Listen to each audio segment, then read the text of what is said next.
Welcome to Surviving in Thailand Part 3, and these are a series of videos I'm doing designed to give you help, ideas and advice if you're thinking of moving to Thailand soon or you've just moved to Thailand. In this episode we're going to look at the lies that other foreigners will tell you, the stupid advice other foreigners will give you, and we're going to be looking at some of the philosophies of foreigners who think they are experts on everything about Thailand. If you're easily offended or if you're woke, then you may get offended. And I warn you now that some of the content in this video is not for the faint-hearted.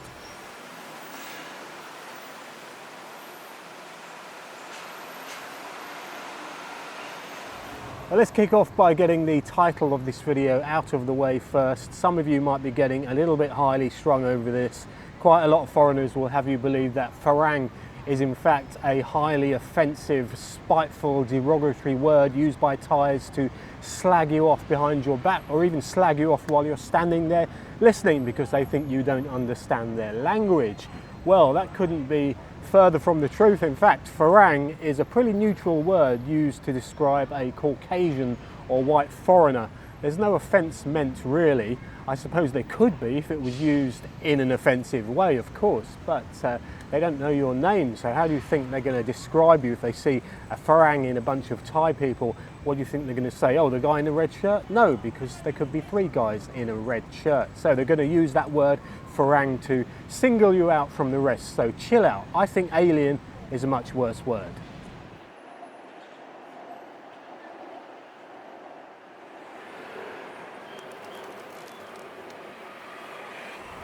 When I first moved to Bangkok long term, I didn't realise the expat movement here was as big as it was.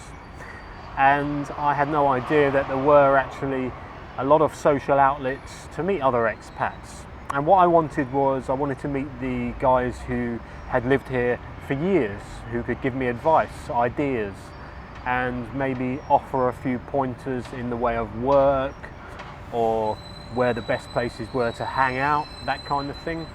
So I looked in the Lonely Planet for the expat pubs, and it directed me here to the Prom Pong area. In fact, just across the road, Sukhumvit 33/1.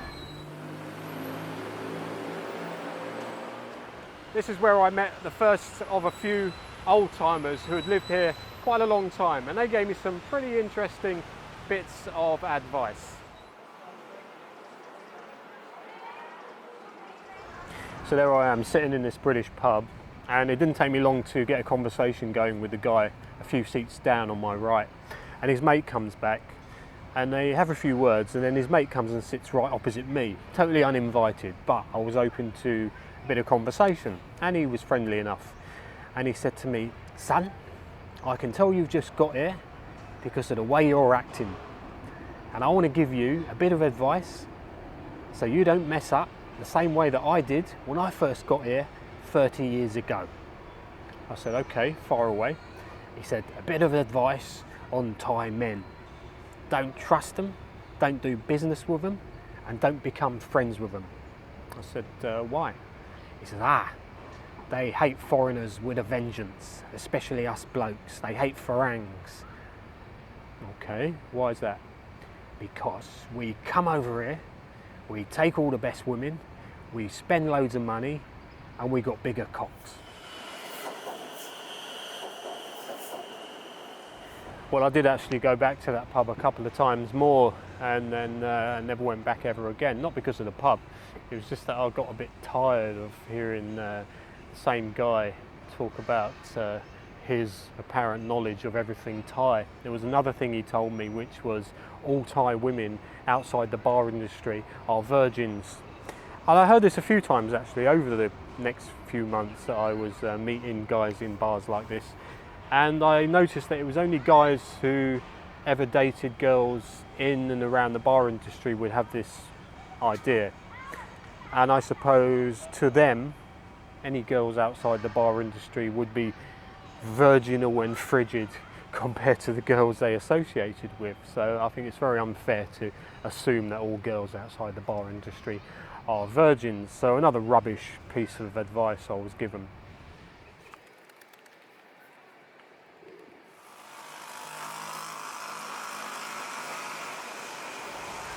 Just having a look to see how Washington Square is coming along. It's getting very high, this new shopping mall. Not long to go, I suppose. And Washington Square was a place where you would hear a lot of likely stories, wasn't it? It still has a place in a lot of people's hearts. But wouldn't it be funny if they built a brand new Washington Square Plaza on the top floor of this new mall? That'd be interesting, wouldn't it? And they named all the bars in it after the names of the bars that used to be in Washington Square that were popular. Well, it's not going to happen, obviously.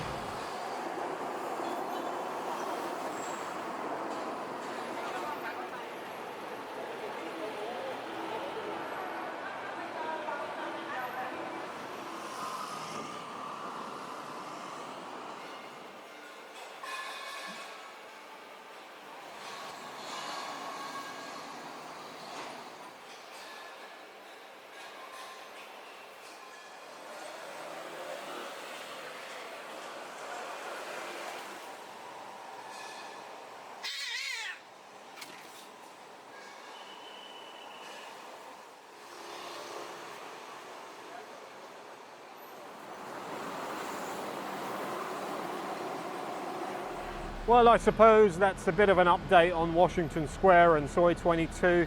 Queen's Park Plaza, as you can see, is no longer there. And I got taken there many years ago when I told the guys that I wasn't interested in going out to a go-go bar in Nana. They said, we'll take you to a bar in Queen's Park Plaza. And the reason why it's called Queen's Park Plaza is because it's the best place in all of Bangkok. And when I got there, I realized that Queens took on a whole new meaning altogether, and it was an interesting night out, but not really great memories of that.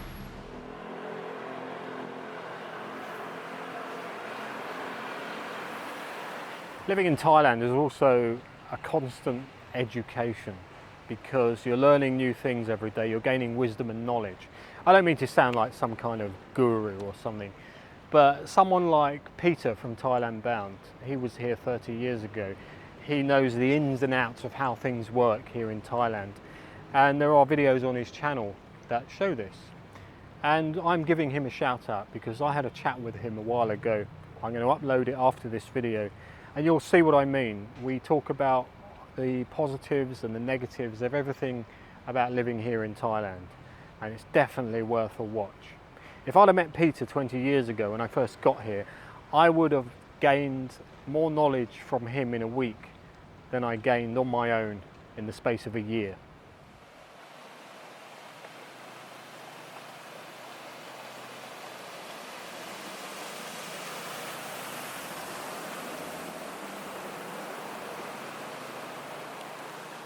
Maybe it's just me.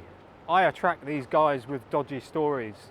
Maybe I look like a good listener, but maybe it's not me, and maybe you have heard some equally as dodgy stories. Maybe not as dodgy as this one. I was in Sukhumvit Soi 4 and I got approached by a man who was out of breath and sweaty. He was a little bit overweight anyway, and he said he needed to get off the scene as quick as possible. Can I give him 100 baht? Because he'd just beaten up a couple of motorbike taxi guys for overcharging him 5 baht because he was a foreigner. And he knew the fare was 15 baht all along, but they tried to charge him 20. And then he went on to tell me that one of them swung for him, he knocked him out cold, the other one jumped on his back, he threw him over his shoulder, punched him in the balls, and he was out cold. By this point, I was sort of trying to find my way out of this situation because I didn't have 100 baht anyway, I wouldn't have given it to him. So I, myself, made a sharp exit away from Sukhumvit Soi 4.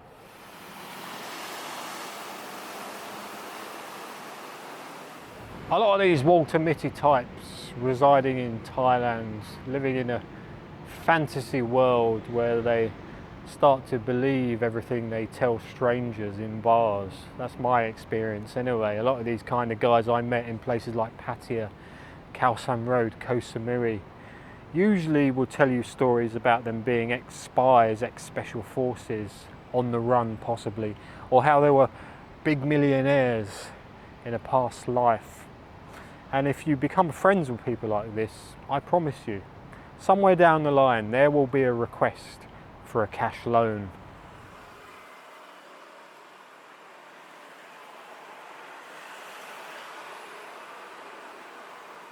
I remember a post on an expat page on Facebook giving a warning. Anyone going to the Asok area, watch out, because the police are crawling all over the place, stopping foreigners for dropping cigarette butts and not wearing masks properly. I just so happened to be in the Asok area at the time, and there was nothing of the sort going on. Another fantasy. And there's a lot of foreigners who make these kind of things up on social media. Don't get me wrong, I'm sure it has happened.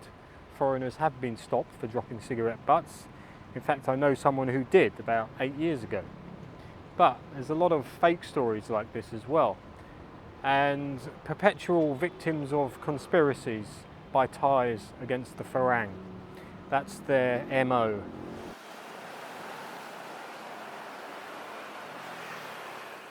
Time for a few of your contributions now. I did put this out on social media a few weeks ago, asking you for some ideas and examples of bad advice foreigners had given you that had turned out to be completely wrong, lies that foreigners had told you, or give some examples of some of the philosophies that these so-called Farang Thailand experts live their life by.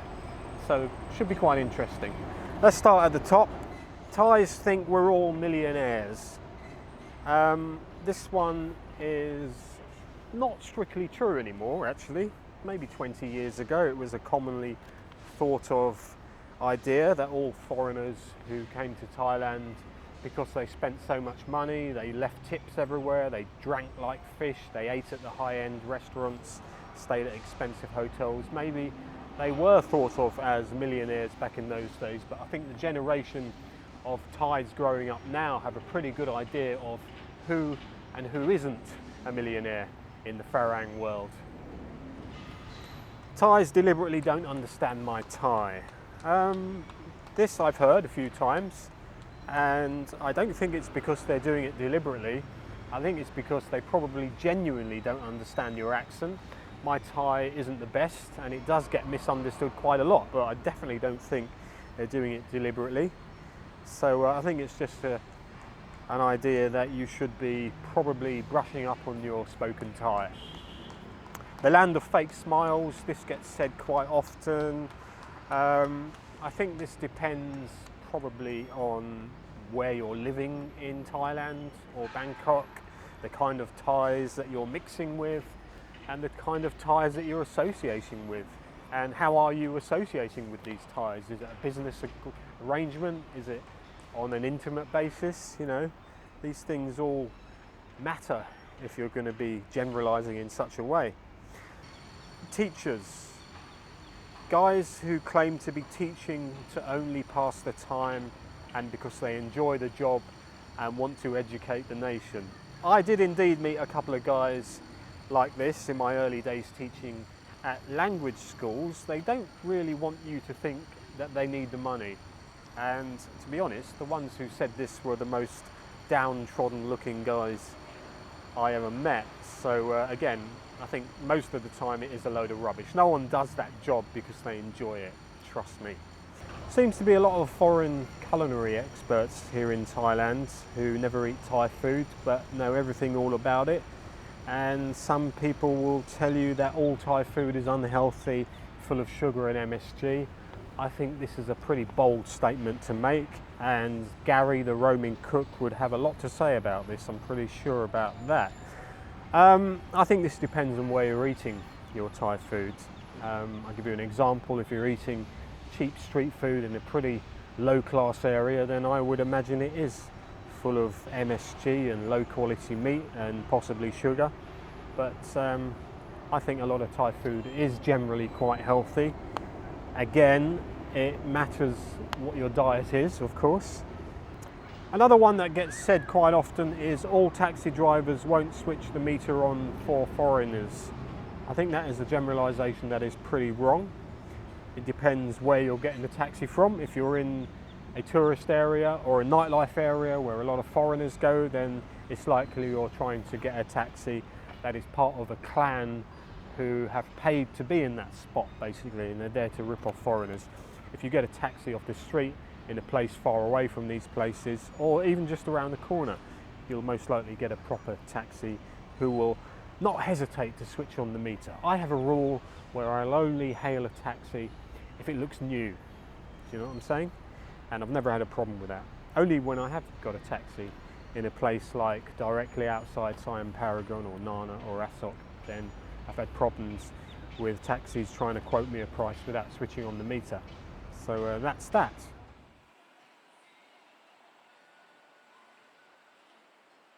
Well, if you've made it to the end of this video, then I've got to say thank you very much. If you haven't already subscribed, please consider subscribing. If you want to support me by buying me a coffee, that'd be absolutely fantastic. Or you can join a channel and become a member.